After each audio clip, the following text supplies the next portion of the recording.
অবন্তীর আব্বু, পাবলিক বাসে আমার মতো মানুষ যাওয়া কঠিন। যেভাবে গরু নেওয়ার মতো যাত্রী তুলছে তাতে আমার অবস্থা কাহিল। আমি তো একাই বকবক করে যাচ্ছি। পরিচয়টা দেওয়া যাক, আমি হাবিব, ইঞ্জিনিয়ারিং পড়া শেষ আর একটা জব করছি। আপনারা হয়তো ভাবছেন তাহলে আমি পাবলিক বাসে কোথায় যাচ্ছি, চলুন সেটা যেতে বলি।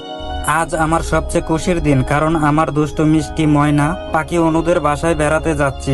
সেই যখন প্রথম কলেজে উঠি তখন তাদের বাসায় গিয়েছিলাম পড়াশোনার জন্য, আর যাওয়া হয়নি।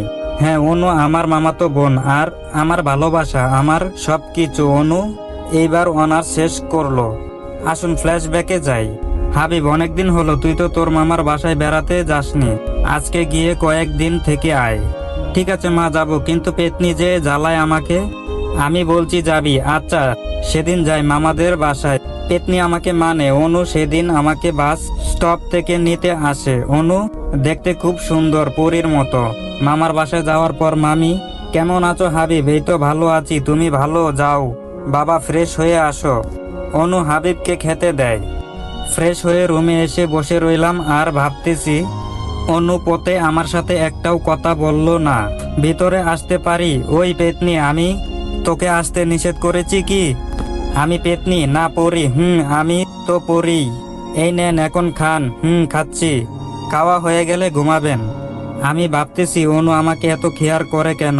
খাওয়া দাওয়া শেষ করে একটু ঘুমালাম। এই ঘুম থেকে উঠেন, আমাকে নিয়ে ঘুরতে যাবেন। ওকে, তুমি দাঁড়াও, আমি ফ্রেশ হয়ে আসছি। ফ্রেশ হয়ে এসে দেখি অনু একটা নীল শাড়ি পরেছে। নীল শাড়িতে অনুকে নীল পরীর মতো লাগছে। অনুকে সাথে নিয়ে একটি পুকুর পাড়ে বসলাম। হাবিব, তোমাকে একটা কথা বলার ছিল। বলো, কি বলবে? আমি তোমাকে ভালোবাসি হাবিব। তো আমি কি করব? ওই শয়তান, তুমি কি করবা মানে? তুমি আমাকে ভালোবাসবা? আমি কোনো পেতনিকে ভালোবাসতে পারবো না। রাগানোর জন্য আমিও ওকে ভীষণ ভালোবাসি। ওই শয়তান ছেলে আজকেই আমাদের বাসা থেকে চলে যাবি। ওকে, তাহলে চলে যাই। যেই বলছি ও আমাকে অমনি জড়িয়ে ধরে কাঁদতে থাকে। তখন আমিও আমার মনের কথা অনুকে বলে দিলাম। তারপর দুজনে বাসায় চলে আসলাম। কয়েকদিন হয়ে গেল অনুদের বাড়িতে এসেছি। এখন তো আমাকে বাসায় যেতে হবে, কিন্তু কয়েকদিন অনুর যে আদর যত্ন পেলাম তা ছেড়ে কিছুতেই আসতে ইচ্ছে করছিল না। অনু আমাকে তো আসতেই দেবে না।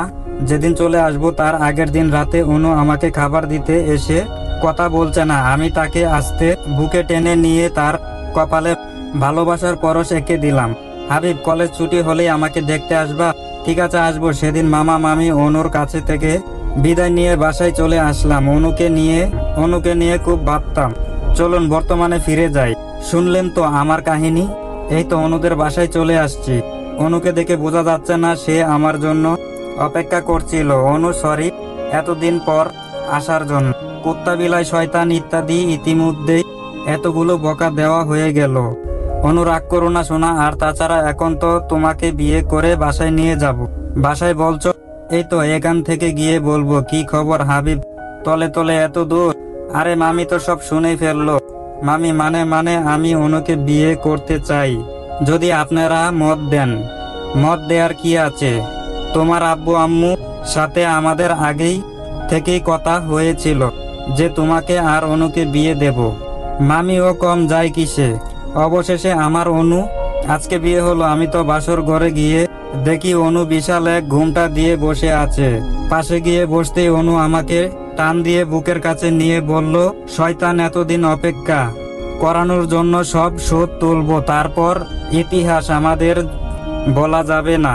আমাদের বউ ভাতের দাওয়াত রইল। কেমন হয়েছে জানাবেন। আরো গল্প পেতে আমাকে অ্যাড দিয়ে পাশে থাকবেন। ধন্যবাদ।